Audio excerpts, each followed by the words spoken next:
The acrid stench of burning metal and scorched flesh filled Zary's lungs as she dragged herself across the rubble-strewn battlefield. Her armor, once gleaming with the pride of the Carol Empire, now hung in shredded pieces from her body. Blood, her blood, seeped through the cracks, leaving a crimson trail behind her. The sky above was a chaotic canvas of explosions and laser fire, a testament to the brutal conflict that had been raging for days on this desolate outpost planet. Zary's vision blurred as she tried to focus on her surroundings. The human defenders had been more resilient than any of them had anticipated. What was supposed to be a simple conquest had turned into a nightmare of attrition. Her squad, her brothers and sisters in arms, lay scattered around her, their lifeless bodies testament to the ferocity of human resistance. A particularly violent explosion rocked the ground nearby, sending debris cascading over her prone form. Zary tried to move, but her legs refused to respond. The neural connections in her suit had been severed, along with what felt like most of the nerves in her lower body. She was dying, and she knew it. Memories flooded her mind as she lay there, waiting for the inevitable. The harsh training grounds of Carol Prime, where any sign of weakness or mercy was beaten out of young warriors. The indoctrination sessions where they learned that compassion was a flaw, that victory at any cost was the only acceptable outcome. She had been one of their best, cold, efficient, ruthless. Glory in death, she whispered through cracked lips, the mantra of her people. It was meant to comfort warriors in their final moments, to remind them that dying in battle was the highest honor. But as Zary lay there, broken and bleeding, she found the words offered little solace. The sounds of battle were growing distant now, either moving away from her position or simply fading as her consciousness ebbed. She closed her eyes, preparing for the darkness to take her. But then, engine noise. Close. Getting closer. Zary's eyes snapped open. Through the haze of smoke and dust, she saw the silhouette of a human vessel. Not a combat craft, but something smaller. Medical? Transport? It didn't matter. They were the enemy, and they had found her. With the last of her strength, Zary tried to reach for her sidearm, but her fingers wouldn't close around the grip. The vessel landed with a soft thud, its doors hissing open. Footsteps approached, heavy, deliberate, human. A figure emerged from the smoke, wearing what looked like a modified medical uniform with light armor plating. The face shield was transparent, revealing distinctly human features. A man, his expression set with determination rather than the hatred she expected. "Over here," he called out, presumably to others. "We got a live one." Zary wanted to spit at him, to show defiance in her final moments, but she couldn't even manage that. The human knelt beside her, his hands moving with practiced efficiency as he assessed her injuries. Severe trauma, multiple lacerations, possible spinal damage, he muttered, more to himself than to her. His eyes met hers, and something in them made her pause. There was no triumph there, no gloating over a fallen enemy. Just concern? "Stay with me," he said, his voice surprisingly gentle. "We're going to get you out of here." The absurdity of it all made Zary want to laugh. A human saving a Carol warrior? It went against everything she had been taught, everything she believed. As consciousness began to slip away, she heard more voices, felt herself being lifted onto some kind of stretcher. The last thing she saw before darkness claimed her was that human face, still watching her with inexplicable compassion. Then everything went black. Zary awoke to the sound of birds chirping, a sound so foreign to her that at first she thought she was hallucinating. Her eyes fluttered open, and she found herself staring at a wooden ceiling, sunlight streaming through a nearby window. The air smelled clean, fresh, nothing like the recycled atmosphere of a warship or the toxic fumes of a battlefield.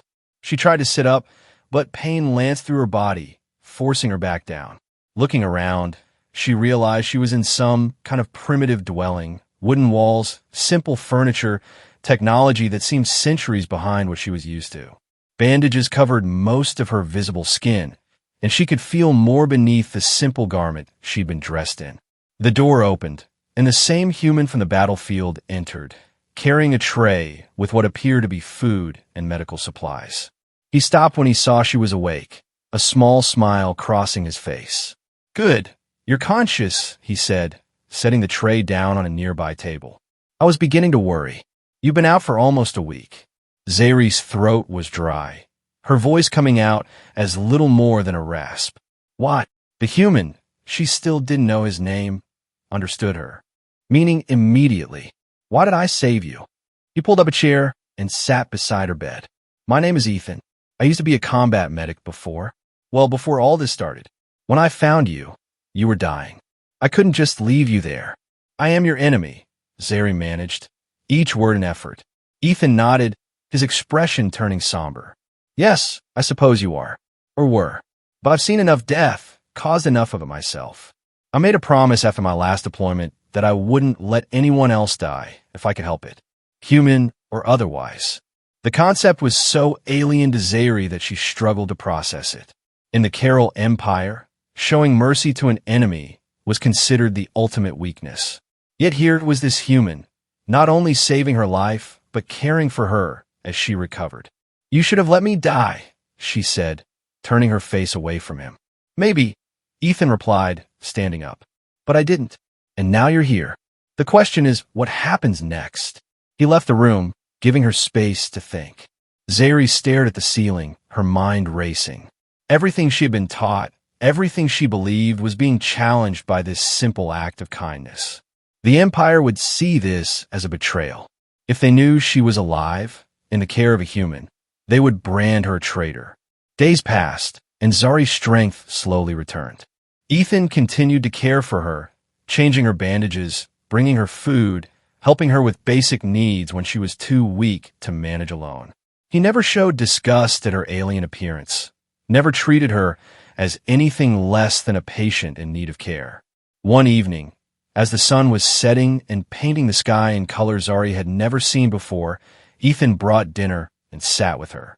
They had begun talking more, these shared meals becoming something she almost looked forward to. "Tell me about your world," Ethan said, cutting into a piece of bread. "What's it like?" Zari hesitated. Discussing Curl with an enemy felt like another betrayal, but something in Ethan's genuine curiosity made her want to answer. "Curl Prime is harsh," she began. "The sky is always red, the air thick with industrial fumes. We live in great cities of metal and stone, reaching toward the clouds. There is no nature, as you have here. Everything serves the Empire." Ethan listened intently, asking questions that showed he was truly interested, not gathering intelligence. In turn, he told her about Earth, about its diverse landscapes, its cultures, its beauty that was now threatened by the war. "Why do you fight?" Zari asked suddenly. "Your world is beautiful. Why risk destroying it?" Ethan's expression darkened. "We fight because we have to. Because your empire came to take everything from us. But that doesn't mean we enjoy it." He pulled something from his pocket, a small, worn photograph. "This was my family. My wife, my daughter. They were killed in one of the first attacks." Zari looked at the image, seeing the happiness captured in that moment. Something stirred within her, an emotion she couldn't quite name. "I'm sorry," she said, the words feeling strange on her tongue. Curl warriors didn't apologize. Ethan tucked the photo away. "So am I. For all of it." As her recovery progressed, Zari began to venture outside the small cabin.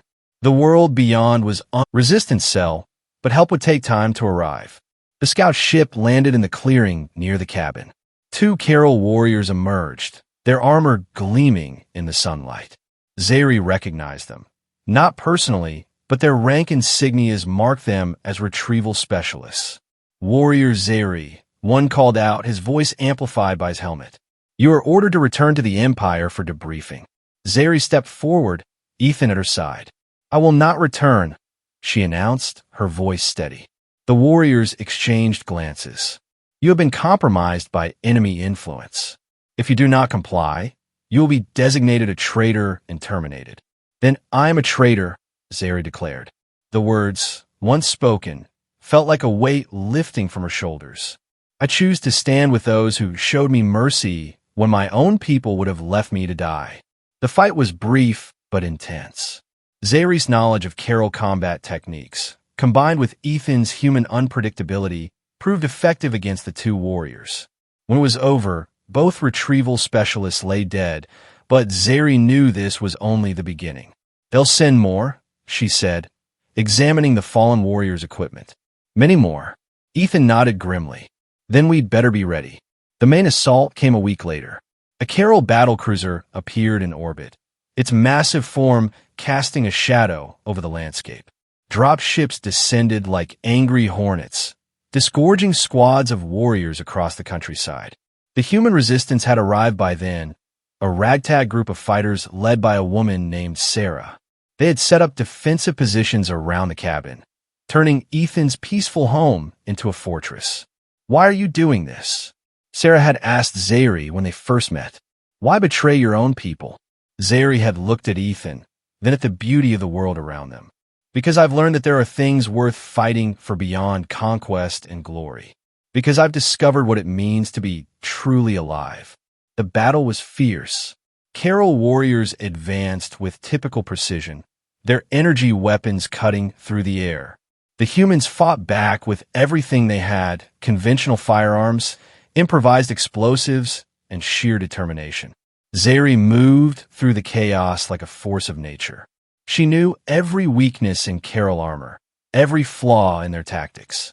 Her insider knowledge proved invaluable, allowing the defenders to hold their ground against overwhelming odds. At the height of the battle, a familiar figure appeared, Commander Vorik, her former superior. His armor was more elaborate than the others, marking his high rank. "Zary," he bellowed across the battlefield, "you disgrace the Empire with your betrayal." "The only disgrace is what the Empire has become," she shouted back. "We were meant to be warriors, not butchers." Their duel was a clash of ideologies as much as weapons. Vorik fought with the cold efficiency of the Empire, while Zary fought with the passion of someone who had found something worth protecting. In the end, it was that passion that prevailed. Vorik fell, his last words a curse upon her name. The tide turned when human reinforcements arrived, military units that had been alerted by the resistance. Caught between Zary's tactical knowledge and unexpected human resilience, the Carol forces began to retreat. Their battlecruiser, damaged by a daring strike team that Zary had helped plan, limped away from orbit. As the dust settled, Zary surveyed the battlefield. Bodies lay everywhere, Carol and human alike. Ethan appeared at her side, a cut above his eye still bleeding. "We did it," he said, his voice heavy with exhaustion. "For now," Zary replied. "They'll be back. Then we'll be ready," a new voice said. They turned to see Sarah approaching, accompanied by several military officers. "What you did here today, it changes everything. You've shown us that not all Carol are monsters, that peace might be possible." Zary shook her head. "The Empire will never accept peace. Not as they are now." "Then help us change them," Sarah said. "Help us end this war." Days turned into weeks as they dealt with the aftermath of the battle. Zary worked alongside the humans, helping to treat the wounded and rebuild what had been destroyed. She faced suspicion from many, understandable given her origins, but her actions during the battle had earned her a measure of respect. Ethan's cabin, remarkably, had survived mostly intact. They returned there once the immediate crisis had passed, both needing the peace it offered. Sitting on the porch one evening, watching the sun set, Ethan broke the comfortable silence between them. "What will you do now?" he asked. Zary considered the question. "I cannot return to the Empire. This is my home now, if you'll have me." Ethan smiled. "I was hoping you'd say that. Besides, someone needs to teach us how to fight the Carol properly. And someone needs to teach me how to live," Zary replied. "How to be more than just a warrior." They sat together as darkness fell, two beings from different worlds who had found common ground in the midst of war. The future was uncertain, the challenges ahead daunting, but for the first time in her life, Zary felt hope. Months passed. Zary became an invaluable asset to the human resistance, her knowledge of Carol tactics and technology helping to level the playing field. More importantly, She became a symbol, proof that change was possible, that enemies could become allies.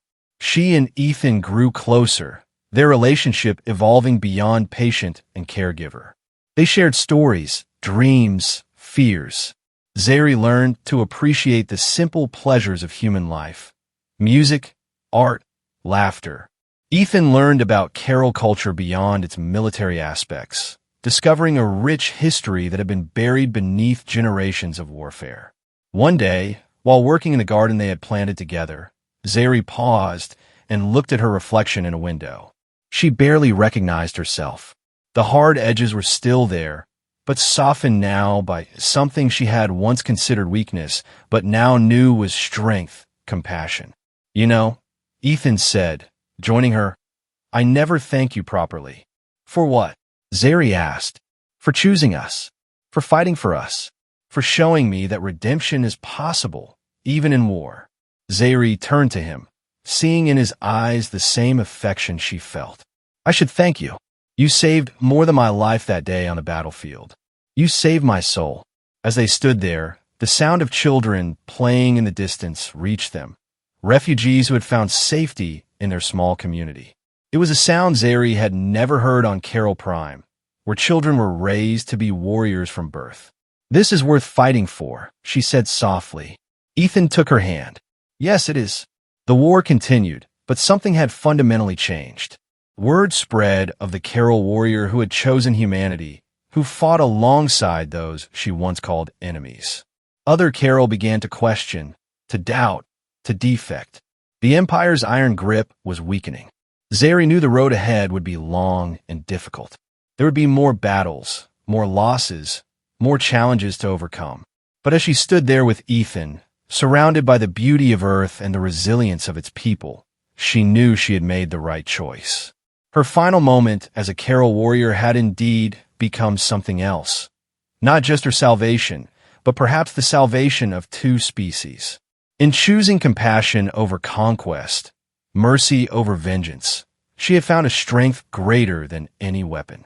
The sun set on another day, painting the sky in brilliant colors.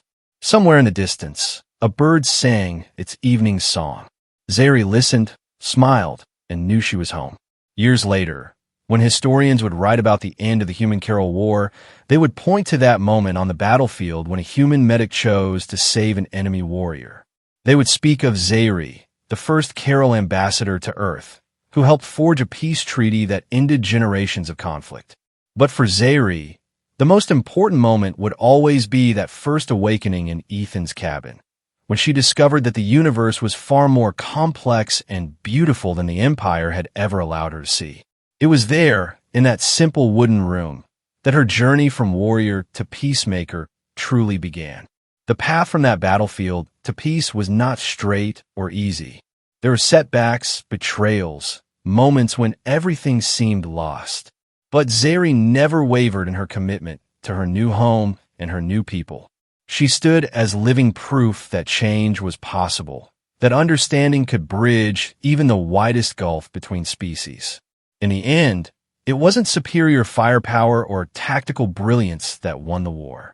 It was the simple act of one person choosing compassion over hatred and another person accepting that compassion despite everything that stood between them. It was a recognition that beneath the armor and the differences, they were not so different after all. As Zeri stood before the United Council of Humans and Carol, signing the peace accords that would end the war, she thought back to that moment on the battlefield when she had been certain she was dying. She had whispered the words, "glory in death," believing them to be her final truth.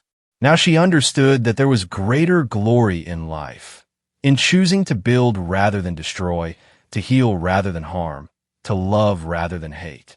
Her final moment as a warrior had not been an ending, but a beginning. And in that beginning, she had found not just her own salvation, but hope for both their peoples. The ceremony concluded, and Zeri returned to the cabin she now called home. Ethan was waiting for her, along with their adopted children, both human and Carol orphans of the war. As she embraced her family, Zeri knew that this, not the battlefield, was where she truly belonged. The sun set on a world at peace and tomorrow. would dawn on new possibilities. The warrior's journey was complete, transformed into something far greater than she could have ever imagined. In the end, Zairi's final moment of war had become the first moment of a lasting peace.